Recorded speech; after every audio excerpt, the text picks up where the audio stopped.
Okay, Mel and Jay back again, and this time we're going to look at what we said earlier. I'm still got the same shirt in you, right? I haven't washed it. I probably am smelling to high heavens, but we need to get through this, plug this through. As long as I'm wearing this shirt, you know what we're talking. We're talking about that map. We're talking about Ur. We're talking about Haran. We're talking about that northern area in southern Turkey and how that this could be where the original Mecca was, or at least the name for the original Mecca. And now let's go through and let's look at a timeline, because some of the people are asking, can you show this on a map? Can you show us on a time scale what we're talking about? And I think it would be good if we did that, if we just go through each one of the dates.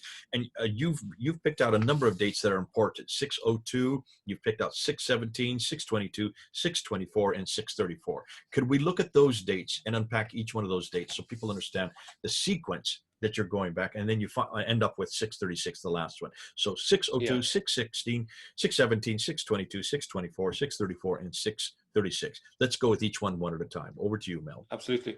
Yeah, so just the first thing just to point out is I'm going to be showing you how my Iraqi-Persian thesis corresponds to Dan Gibson. So there will be a gap in my thesis where Dan Gibson's thesis takes over, if you like. So 602 is connected to Al-Hira. So we have the guy Iyas ibn Qabisa al-Tayyi. He was given the title or nom de guerre of Muhammad later, but he's appointed in that year as co-governor of Al-Hira with a guy called Nakhiragan, who was a Persian. We don't know where exactly he was born, this Iyas guy. Can I just interrupt real quickly? What you mean, and just so people know, when we use the name Iyas ibn Qabisa al-Tayyi, his nom de guerre, or his nickname is Muhammad. Okay, that's why you're saying this is the Muhammad that is then you lift it out and then replaced to the Muhammad of the by the traditions. So, but his nickname is Muhammad. Okay, but we're calling him Iyas because that's his formal name, but Muhammad would be the nickname that we're referring to. Yeah. And the reason behind identifying as Iyas is the fact that the early sources refer to the Tayyaye of Muhammad, and the leader of the Tayyaye at that time was this guy Iyas. So this is why we can say this is the person. Okay. Now, I don't know where he was born. There are suggestions that he was of mixed heritage. He could have been from, one parent might have been Arab, another parent may have been Persian. That's an area for further research.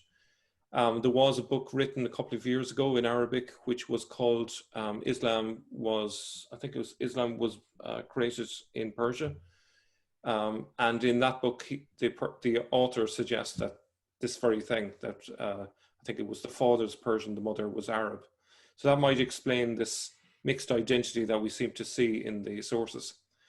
So moving on from there then, in 617, the Lakhmid And just ruler, for those who know, let's look at a map. Where is Hira? So we know where it is.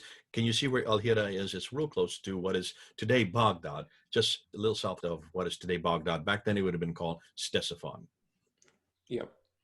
So in 617, the Lakhmid ruler Iyas ibn Qabisa was ousted from Al-Hira by Azad Bey and his Parsics, which was a particular ruling class in Persia.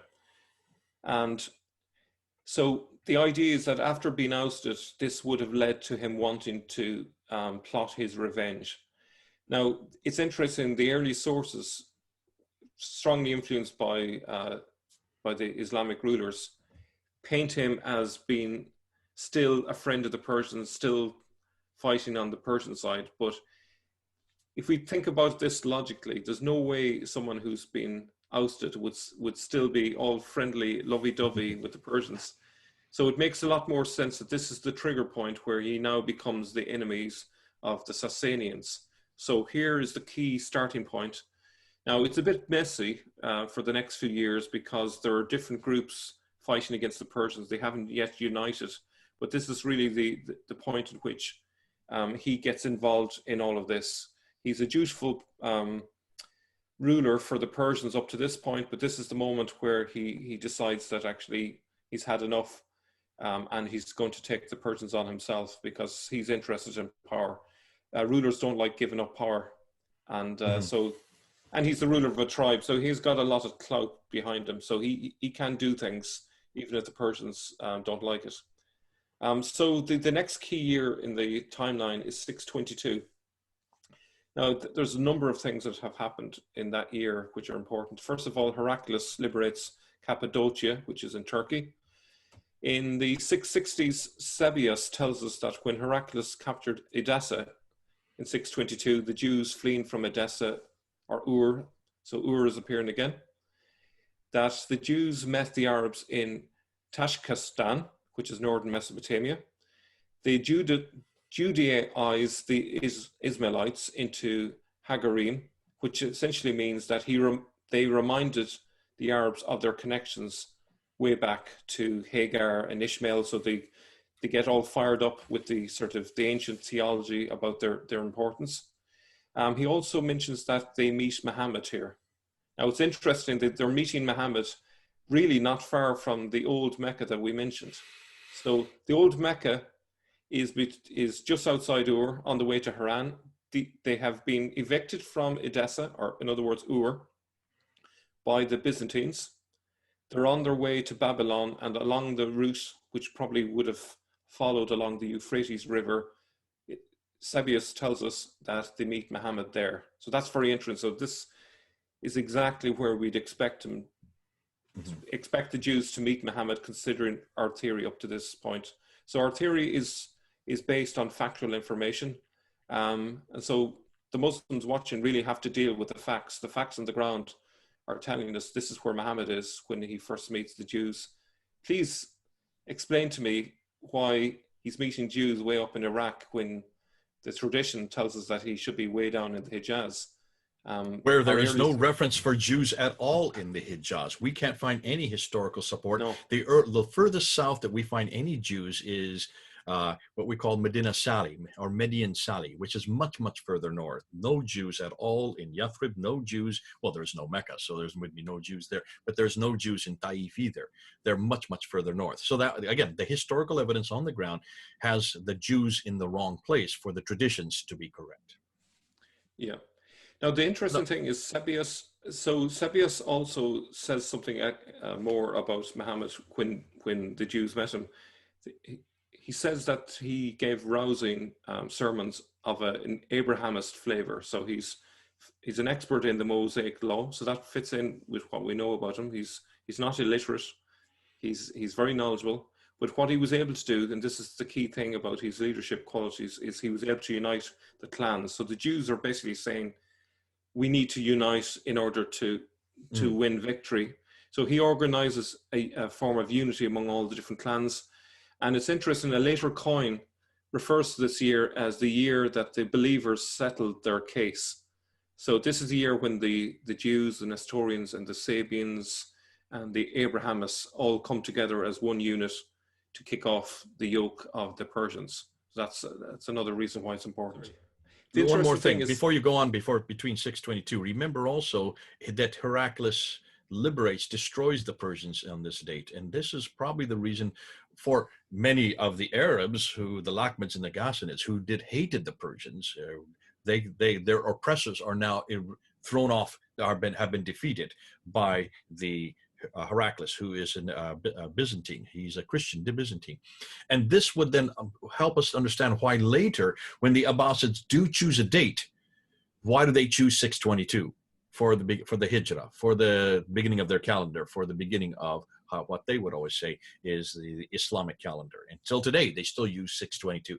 It's probably because of this point right here, and that is that the Arabs finally came into their own at this time. Just to remind people that because 622 is significant when you're talking from an Arab standpoint, you're talking about the eradication of all this oppression that has been gone on for so many centuries before that. This is when it stops. So can you see then why that they would choose this date? Okay, good stuff. That all just fits the piece. Now, 624. Okay, so this year has been suggested to me by a contact to my channel called Joe. He suggested that this may be the year of Dukar. Now, I haven't looked into the reasoning behind his choice of this year. There is scholarly dispute about the year, but this would fit perfectly if this was actually the year. So this is the year that Iyas is said to finally have got his revenge against the guy who kicked him out of Hira, which is Azed Bey. And this occurred on the day of Dukar, which is just north of Hira, a few months after Badir in 624. So it all fits to a piece. If you remember, 617, he was ousted from Hira. 624, the Battle of Dukar, he finally takes on this guy and wins the battle. So the conflicting reports that Iyas or his son were on the Persian side is not consistent with him having been ousted. This is an important point. So it is, in short, a deliberate hazing of the facts invented to hide his true identity and the fact that he was indeed actually working for Kavod II at this time, which would be on the opposite side to the Persians. The Islamic tradition has Muhammad saying that victory was achieved through him. So they get that part right, but if the Islamic tradition is correct that Muhammad said victory was achieved through him, that would make more sense if Iyas was fighting against the Persians. It makes no sense if he's on the other side. So they have told a half lie in order to disconnect him from Iyas, but they didn't do a very good job. And so we still can see what really happened from our sources. Now, so the other thing I would say is this is where Dan Gibson's theory comes into the fray. Well, this is where the two come together and correspond. So from this point, it's probably likely that having taken on the Persians, he retreated westwards to Petra, which is obviously a fantastic fortress area to battle from. Regrouped, gathered his troops, probably got additional troops, if you like, from southern Arabia, and then start hitting the Persians from different angles from there. What's interesting is we next hear of Muhammad through a source from 640, Thomas the Presbyter. He reports of the Tayyaye of Muhammad fighting the Romans 12 miles east of Gaza in 634. Okay, now let's put a map up there and show you where we're talking about, because you can see Gaza is to the northwest. It's even beyond, further west than Petra. So this would have Muhammad way over in the west now, which would make sense if he was headquartered in Petra. Yeah, absolutely. And this creates a lot of problems for Muslims because the Islamic tradition says he died in 632. We can see clearly he's now in Palestine. He's still alive. In 634. 634. So 2 years later. This is the time when Abu Bakr supposedly is the caliph. So that's a major problem. There's also a reason, I think, behind why there is this anomaly, and that is when they were rewriting his story and they're trying to make him sound like Moses, they're using all the motifs of Moses, including the fact that Moses never entered the promised land and Joshua takes over.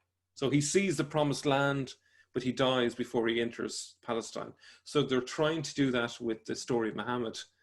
But what they weren't expecting is this diligent priest wrote this little note inside a book. It was locked away for centuries. No one knew about it. So if you imagine the Abbasids are writing these alternative histories, not knowing that this priest, Thomas the Presbyter, had written this note, which would be discovered centuries later and blows a gaping hole in the Islamic narrative.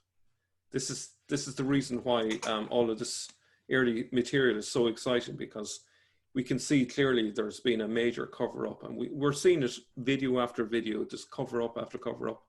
And Islam has an issue that it will have to deal with. It will have to come clean. It will have to rebase its religion on historical fact, because it's been hiding under the covers from this for too long. They will need to face up to the historical details and just accept that this is the history. You can't create a mythology any longer. You've got to at least get your facts right. And then, okay, maybe the religion survives after that, but at least it will be based on historical fact, not on mythology.